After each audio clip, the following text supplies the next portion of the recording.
Hello, magandang hapon sa inyong lahat.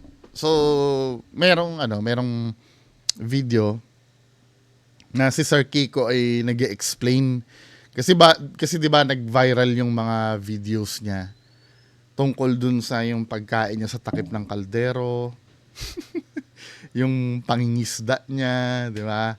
Yung mga ganon. So pakinggan natin yung explanation ni Sir Kiko Pangilinan. Title nito, Well-Orchestrated, Well-Funded Pangilinan Decries Disinformation in Viral Pot Video.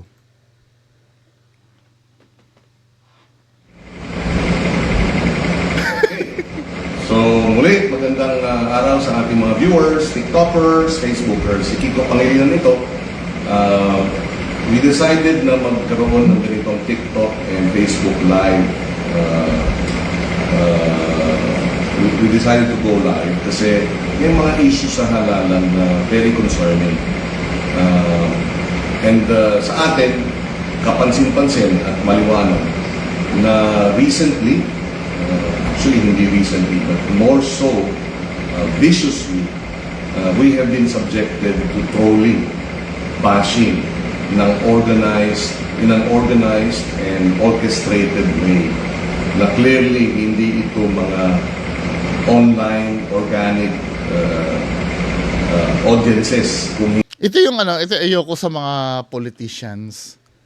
Kapag talagang sablay sila, lagi nilang ibibintang na troll yung gumagawa or bayad, di ba? Yun na nakakabwisit minsan eh. Parang, may naihain ka ba na evidence na lahat ng nagalit do sa video mo or kumontra do sa video mo ay bayaran? Or troll? Galing sa kalaban mo? Di ba men? Kasi ang alam ko naglalaban na lang ngayon, BBM team tsaka Duterte team eh. Di ba na sideline kayo? Hindi mo ba naiisip na talagang ayaw lang talaga sa'yo ng mga tao? Kumbaga, pwede nyo naman i-check yung mga nag-comment sa inyo, no? Tingnan nyo yung profile nun kung legit na account. Kung yun ay may, let's say, 3,000 friends na or 1,000 friends man lang, or yung account niya ay matagal na alam mo naman, makikita mo naman kung legit yung account eh, kung may mga personal pictures doon. 'Di ba? Lalo na kung medyo matagal na yung account at may mga updates sa buhay niya, yung mga post. Unfair naman ito na ito form na actually parang disinformation pa nga itong ginagawa ni Sir Kiko eh. Na galing sa Hindi ba pwede natin isipin na talagang ayaw lang sa'yo ng mga tao? Kasi sa totoo lang, kung halimbawa, mga troll account yung dun sa mga videos mo. Sana maraming nagtatanggol sa iyo eh. Hindi ka man nagtataka, walang nagtatanggol sa iyo. Meron ba nagtanggol dito may pangilan-ngilan siguro sa comment section, pero yung may magtatanggol talaga sa iyo na pero mas marami talaga may ayaw sa iyo eh. Simple lang naman yon. Hindi na kailangan magbintang na yun ay galing sa sa makinarya ng kalaban. Kasi sa totoo lang, mas gugustuhin pa ng ibang kandidato na gumastos sa kanila. Kasi kayo, mga dilaw, kahit nga si Bam Aquino hirap na rin na tanggapin na natin na masama talaga ang image nyo mga dilaw noong pa. Medyo nasira kayo dati. Kung ganyan din naman na magpapabiktim na naman uli, lalo kayong aayawan ng tao niyan. Siyempre, totoong tao yung umayaw dun sa video nyo, tapos sasabihan nyo pa na ang dating pa parang bayaran pa, di ba? Hindi. Most likely, kasi sa ating nakikita, orchestrated. Ipakita nyo kung paano, dapat ini-explain nyo paano nyo nasabing orchestrated. Dahil dun sa mga nag-re-upload ng videos mo. Actually, most of the re-upload kasi nilalagyan nga naman ng caption. Pero Men, yung nireakan ko kasing video mo before, yun ay galing mismo dun sa farm. Yung farm owner, ito si Sir Romeo, Romeo Katakutan. Mismong si Sir Romeo Katakutan nga, na kinulab nyo doon sa vlog nyo na yon, nagbura na rin ng video. Ibig sabihin, talagang organic yung nagalit doon. Hindi naman nagalit, organic yung yung nairitado sa video mo. Kasi hindi na, ako din nga, nireakan kong video mo, saan na ba yon? Yung video na nireakan ko sa'yo, galing dito kay hindi naman re-upload yun eh. So, ibig sabihin, bayaran din ako? Saan na ba yun? Tinan mo ha. Galing din kay Sir Romeo Katakutan yun eh. Yung kauna-unahan kong video sa'yo. Nasaan na ba yun? 5 days ago yun eh, na-upload ko eh. Ay, ito, yung galawang trapo. Ito, video ko to. At ang nirarakan ko dito, hindi naman galing sa kalaban. Galing kay Sir Romeo Katakutan kung saan in-upload yung video na yan. Ngayon, dinilit na ni Sir Romeo Katakutan yan eh. Yung video na yan eh. 'Di ba? Ako mismo naramdaman ko na may pagkatrapo kasi yung style. Although nakita ko nga naman dito sa vlog mo, tiningnan ko din yung mga vlogs ni Sir Kiko na meron ka ng mga food vlog dati. Ang problema nga, 'di ba? Hindi ka naman talaga kilalang food vlogger. Kilala ka kasing politiko. 'Di ba? Most of the politicians kasi ganyan ang ginagawa, namumuhunan sila na mag-vlog ng ganyan para talagang pagdating ng eleksyon, parang maramdaman ng tao na kunyari kilala na namin kayo. Si Kiko talagang yan. Well-funded troll machinery para siraan ang ating kandidatura. So yung pag-comment ko na yun, well-funded din yun. Asan yung bayad?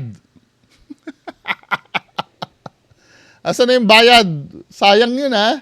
Ano ang nangyari nung one of the latest?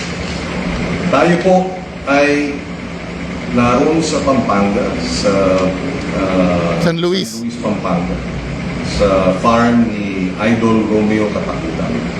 Oh, 'di ba? Kay Sir Romeo Katakutan yung farm na yon, hindi sa'yo.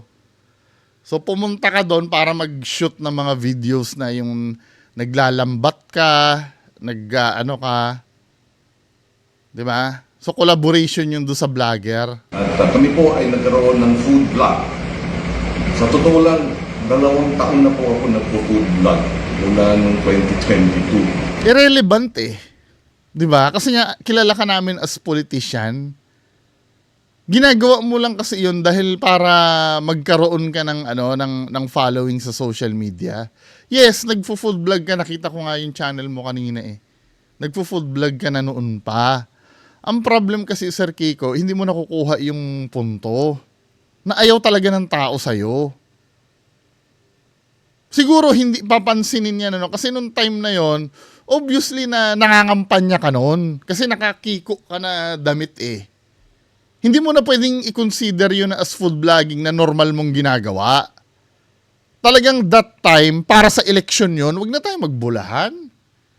Di ba minsan tinatarantado tayo ng mga politician na ganyan na hindi normal ko namang ginagawa yun. Parang naglatag na siya ng dahilan 2 years ago.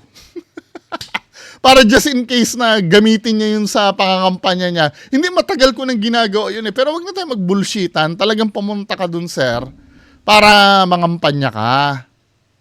Para gumawa ng video na ganon.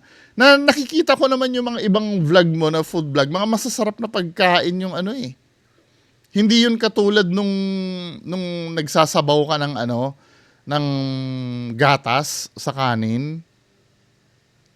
'Di ba? Kasi yung mga ganung gawain kasi, gawain ng ng mga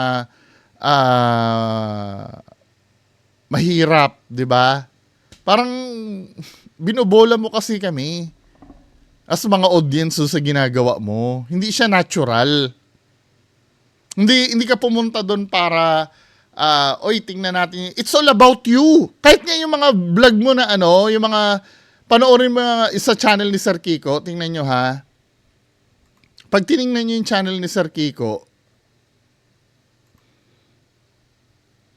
yung mga vlog mo, it's all about you, hindi dahil do sa pagkain.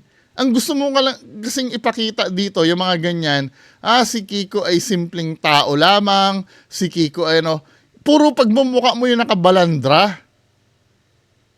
'Di ba? Hindi yan dahil sa pagkain.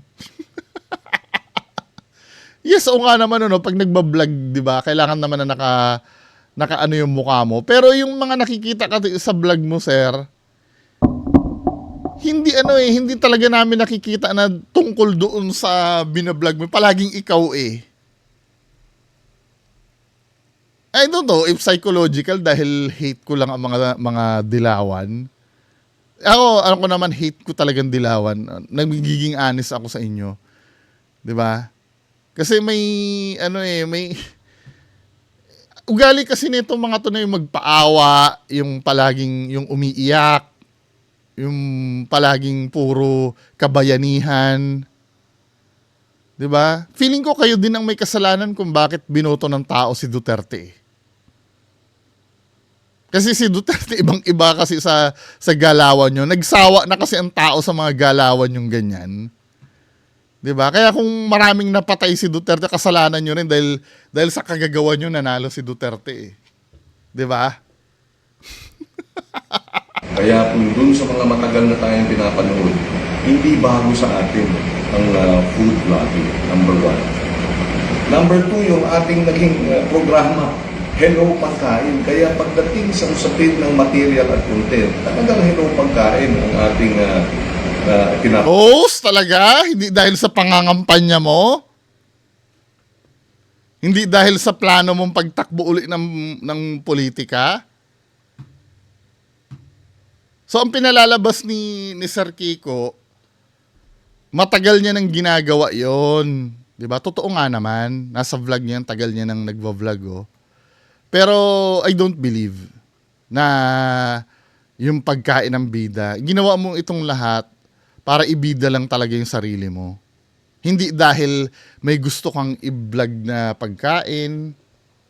'Di ba? Totoo naman, nagvo-vlog ka naman dati oh. Hindi ko naman makokontra yon. Pero itong channel mo na to, puro about sa'yo lahat to eh. Oh. Ano ang ginawa ni Kiko sa usapang malabanan ng korupsyon 2 years ago? 'Di ba? Tapos, gusto mo ipakita dito na ako ay simpleng ano lang. Hindi kakilala ka na kasi bilang politicians. Kaya kung gusto mong i-portray sa sarili mo yan, na ganyan, bahala ka. Pero tanggapin mo din na hindi talaga bumibenta yung ginagawa mo. 'Di ba? Sometimes we have to accept na kahit anong gawin natin, kahit sa pag-ibig 'di ba? Gawin mo na ang lahat. Kung hindi ka talaga mahal nung minamahal mo, kailangan i-accept mo 'yun. Parang ganito, 'di ba? Hindi naman bibigyan naman kita ng credit, sir, sa effort mo na namuhunan ka diyan sa pagbablog mo, no? Pero hindi na maiaalis sa tao na talagang trapo ka. Tingin katrapuan yung ginagawa. Huwag mo nang isipin na na orchestrated, well-funded, 'di ba?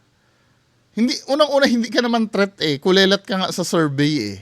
Bakit ka pa pagkakagastusan na nasiraan ka?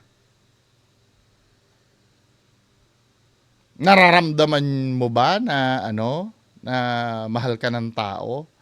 Wala nga nagtanggol sa iyo, min eh. Di ba?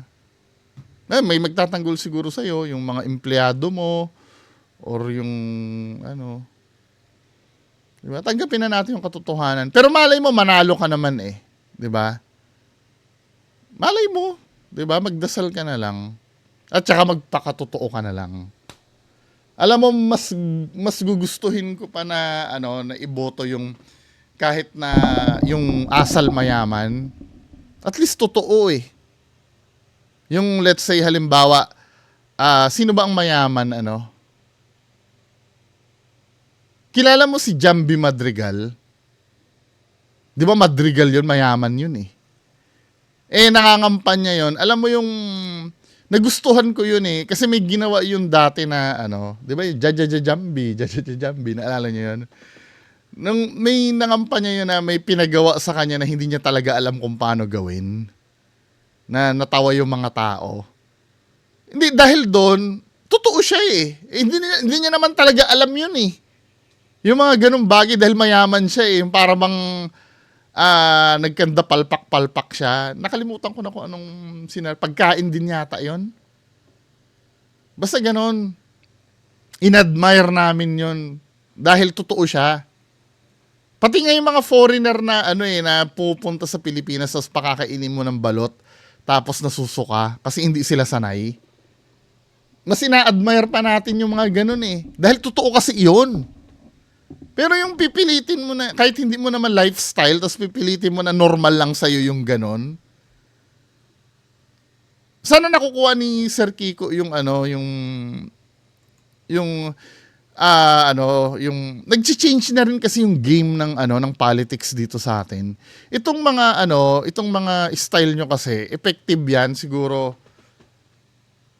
20 years ago, bumibenta pa yan. Mga 2010 siguro, pwede pa. Pero ngayon kasi, na yan eh, gasgas na yan eh. Wala nang bago. Diba? Kumbaga sa showbiz natin, yung mga action movie dati, mga Fernando po, mga 90s yun, mabenta yun, 90s. Pero ngayon kasi, diba, ang mabenta ngayon, mga romantic comedy na eh. Nagbabago ang lahat. Hindi sa lahat ng oras kasi kumikita yung style na yan. 'Di ba? Kasi natututo, katulad ng sinasabi ko, ang utak kasi ng tao, naka-design yan para matuto. 'Di ba?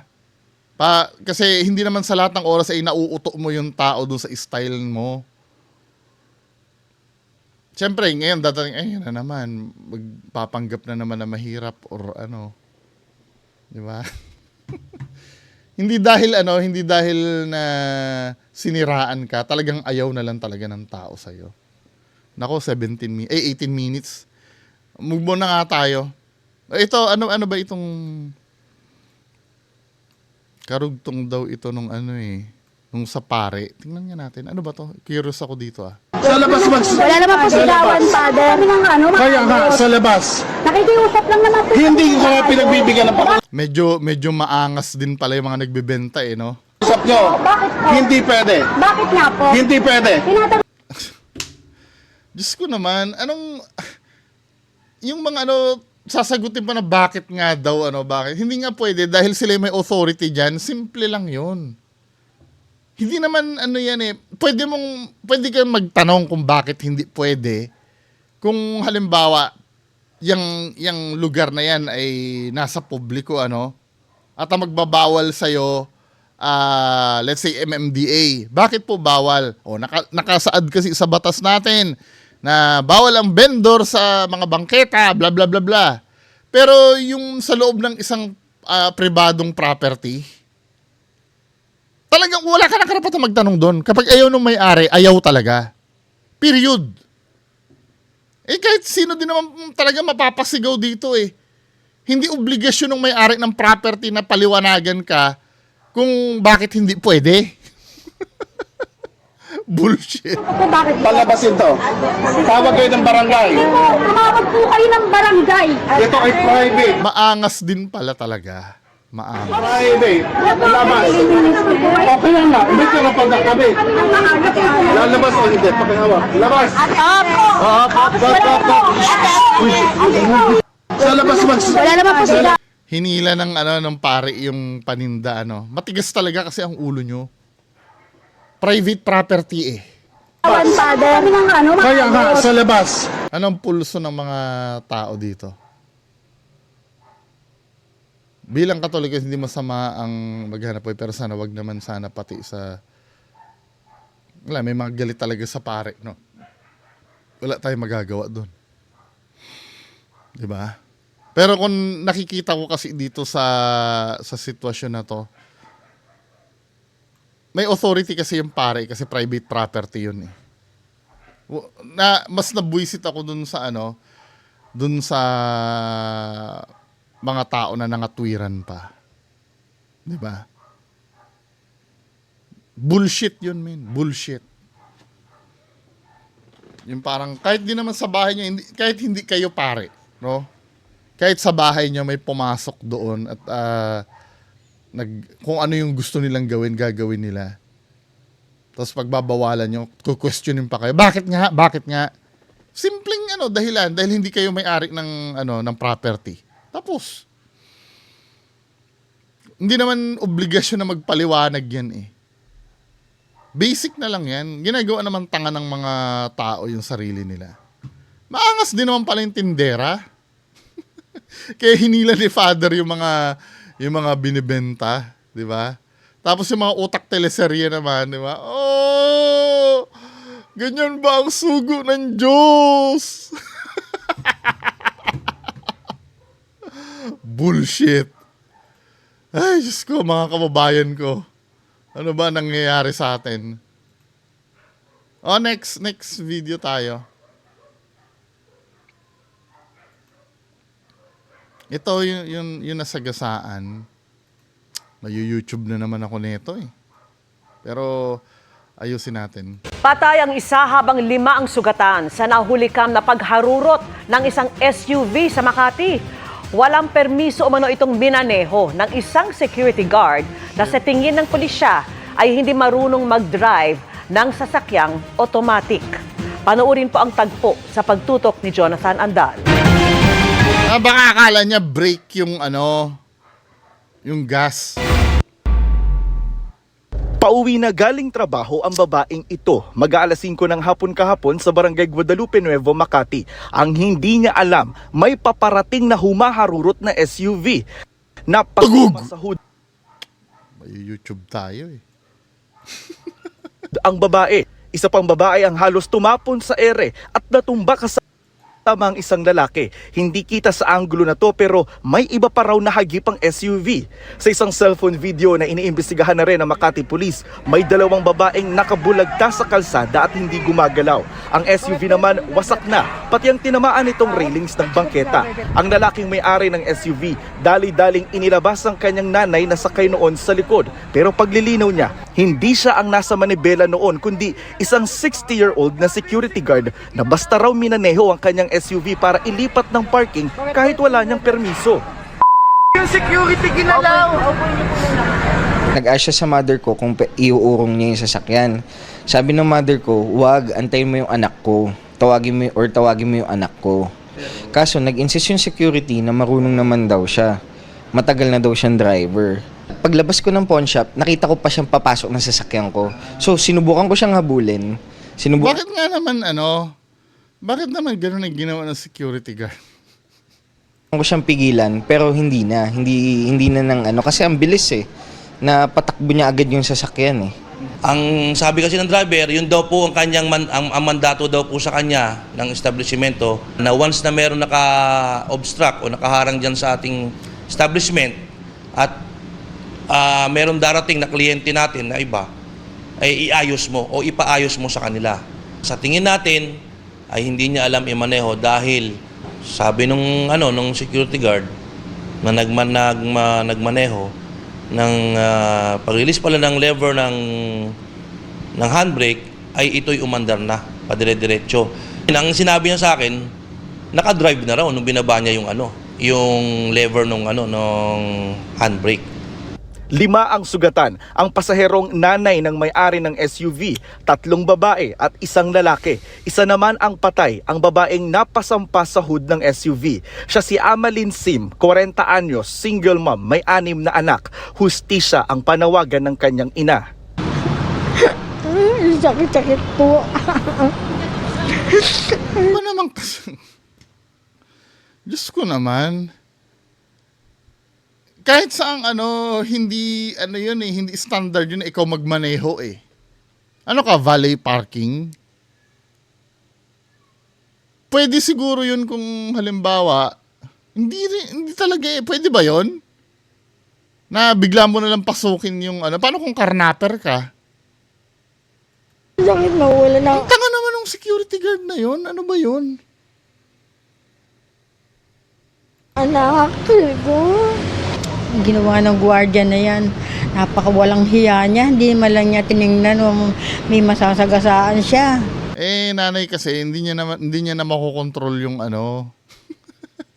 yung SUV. Siguro feeling ko, kala niya preno yung inaapakan niya. Ang anak ko pa, kung may magbibigay ng tulong para sa mga apo ko na lang. Sinubukan namin makapanayam ang suspect na 60-year-old security guard pero tumanggi ito. Yung security guard, halos malaki pagsisisi niya sa nagawa niya. Ang sabi niya, ang nakita ko lang kasi sir is kaya ko. Pero hindi ko pala kinaya sir, sabi niya. Pero aksidente talaga sir. O tinanong ko kasi, ano ba nangyari? Sir, bakit mo naman ginawa yun? Bakit mo pinakailaman? Sasabi lang niya, yun nga sir, na wala na rin ako sa parang nawala daw siya sa wisyo. Hindi rin niya, bakit niya pinakailaman agad. Nakakulong na rito sa Makati Police Station yung suspect na security guard na in-inquest na rin para sa reklamong reckless imprudence resulting in homicide, multiple physical injury, and damage to property. Para sa GMA Integrated, Nako! nakatutok. Ano ba naman yan, di ba? Kawawa naman yung mga anak nung naiwan.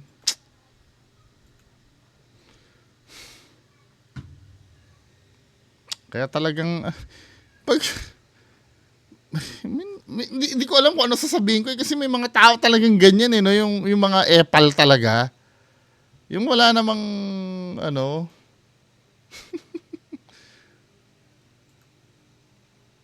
pa ba itong tingnan nga natin tong last video na to ha.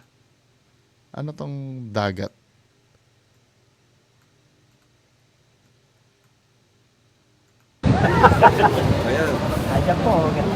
Ito ang dagat.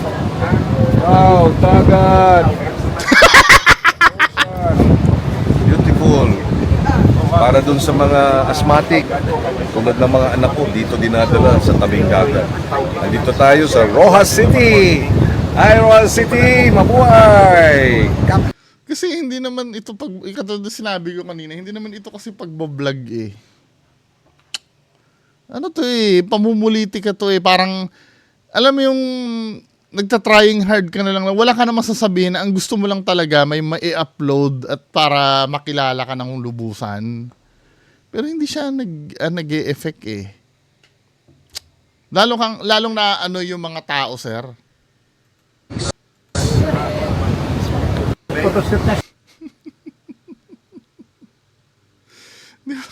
Salamat, sir, dagat pa rin.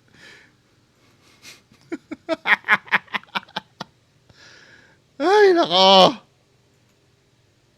Ano pa bang Ito si Dennis Padilla. Ano to? Number 5 sa balota, Valdivia, Dennis Astig Padilla. May karanasan, may kaalaman para konsihal. Give me 5. Konsi Valdivia. Come on by and stand with me. Okay, boto niya si Dennis Padilla. Boto niya. Ano tong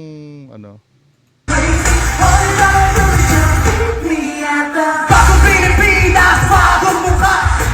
May prinsipyo na isang salita. Kaibigan ko siya si Ano yun? Minamak niya yung bagong Pilipinas. Anyway, yan lang naman po ang pag-uusapan natin ngayong araw. So, Thursday, Holy Thursday na bukas, no?